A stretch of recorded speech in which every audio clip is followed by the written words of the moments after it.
네, 그럼 시작하겠습니다. 네. 안녕하십니까, 이준석입니다. 제21대 선거 본투표율이 이제 보름 앞으로 다가왔습니다. 사전투표까지는 열흘도 채 남지 않았고 내일부터는 재외국민투표가 시작됩니다. 어제 첫 번째 TV토론 잘 보셨습니까? 어떠셨습니까? 누가 우리나라의 미래를 책임지기 적합한 사람인지 어제 TV토론은 국민 모두에게 분명한 선택의 기회를 제공한 자리였다라고 생각합니다. 물론 그런 일이 생겨서는 안 되겠지만 만일 이재명 후보가 당선된다면 우리가 어떠한 세상을 마주하게 될 것인지 어제 토론을 통해 많은 분들이 경각심을 갖게 되었을 것입니다. 구체적인 대책은 전혀 없이 그저 잘하면 됩니다 라고 얼버무리는 이재명 후보 특유의 무책임과 무사 안일주의, 스스로 극단적인 가정을 해놓고 이를 지적하는 상대에게 극단적이시네요 라고 몰아붙이는 적반하장의 태도, 말문이 막히면 그래서 어쩌라고요 하면서 조롱하거나 썽을 내는 연산군 같은 면모, 누가 이런 인물을 대한민국의 대통령감이라고 생각하겠습니까? 그런 후보를 막아낼 수 있는 단 하나의 필승카드가 무엇인지를 이제 분명히 확인하셨을 겁니다. 김문수 후보님 훌륭한 분입니다. 노동운동을 하셨고 행정경험도 갖추셨습니다. 하지만 김문수 후보가 마지막으로 공직선거에서 당선되셨던 때가 무려 15년 전의 일입니다. 어제 TV토론회를 통해서 김문수 후보의 사고와 경험이 얼마나 현장과 괴리되어 있는지 국민 여러분께서 직접 느끼셨을 것이라 봅니다. 김종인 이준석 체제로 이어지는 보수정당의 리즈 시절 이후 보수진영에서 전략가가 사라졌습니다. 그 공백은 정치 초보 윤석열에게 휘둘린 지난 3년을 통해 확인되었고 결국 보수진영 내부에서조차 망했구나 하는 탄식이 터진 작년 12월 3일에 비상계엄 사태로 귀결되었습니다. 이런 상황에서도 대한민국 보수진영이 전향적인 해법을 찾지 않는다면 그것은 현실을 직시하기 싫어 땅속에 머리를 박는 타조의 모습과 다르지 않을 것입니다. 현실이 불편하더라도 우리는 현실을 직시해야 합니다. 한덕수 전 총리를 후보로 내세우는 것이 명분은 물론 절차상으로도 불가능한 일이라고 누차 말씀드렸지만 끝내 귀를 닫더니 김문수 후보에게 피해자 서사 하나 얹어주고는 한여름밤의 꿈으로 끝나고 말았습니다.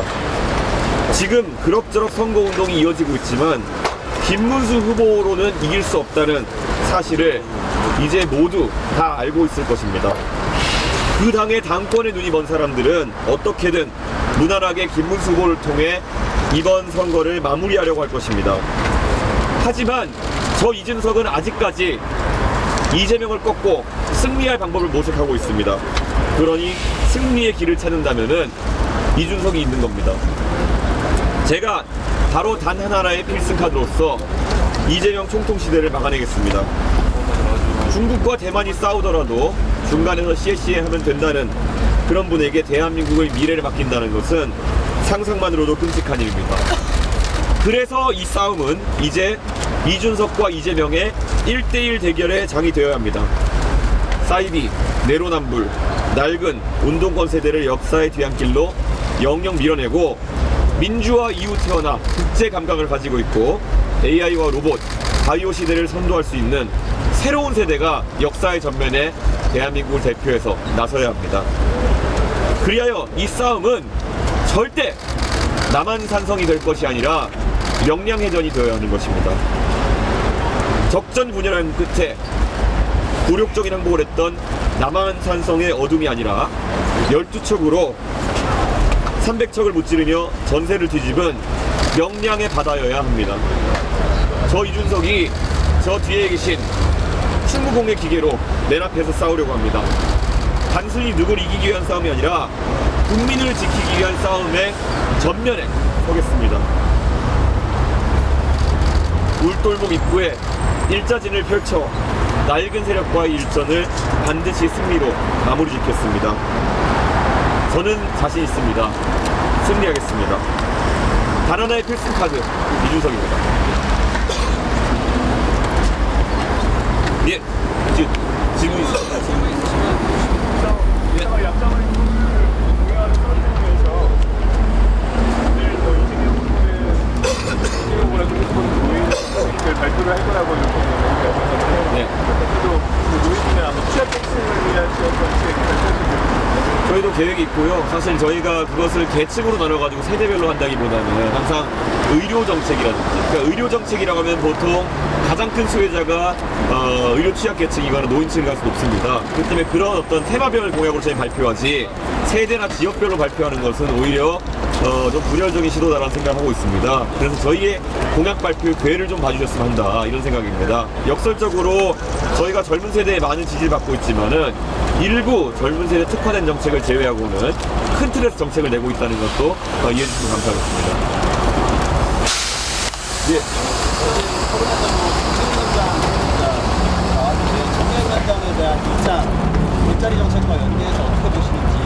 저는 정년연장 같은 경우에는 당연히 고연령층을 위해서, 은퇴 세대를 위해서 검토해볼 수 있다는 얘기지만은 이재명 후보가 말한 것처럼 일반적인 정년연장을 그대로 하게 되면 당연히 젊은 세대의 일자리가 줄어드는 그런 풍선 효과 같은 것이 있습니다.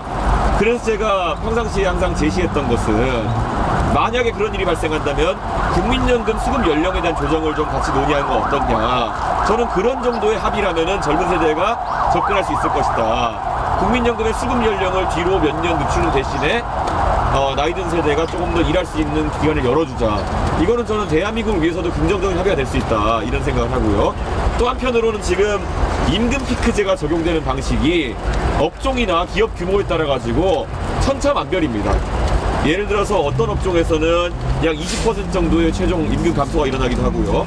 어떤 업종에서는 거의 40% 가까운 임금 감소가 일어나기도 합니다. 그래서 저는 임금 피크제가 더 활성화되기 위해 가지고는 조금 더 임금 피크제의 그런 임금 감산 비율이 높아져야 된다 그런 생각을 하고 있습니다. 정년이 늘어난 만큼 그 기간에는 그런 형태의 고용을 할 수 있다고 한다면 달라질 것이고요. 한국은행의 보고서 등에 따르면요, 사실 이것을 일반적인 정년 연장으로 다룰 것이냐 아니면은 퇴직 후 재고용 형태로 할 것이냐에 따라서도 젊은 세대의 고용에 미친 영향이 큽니다.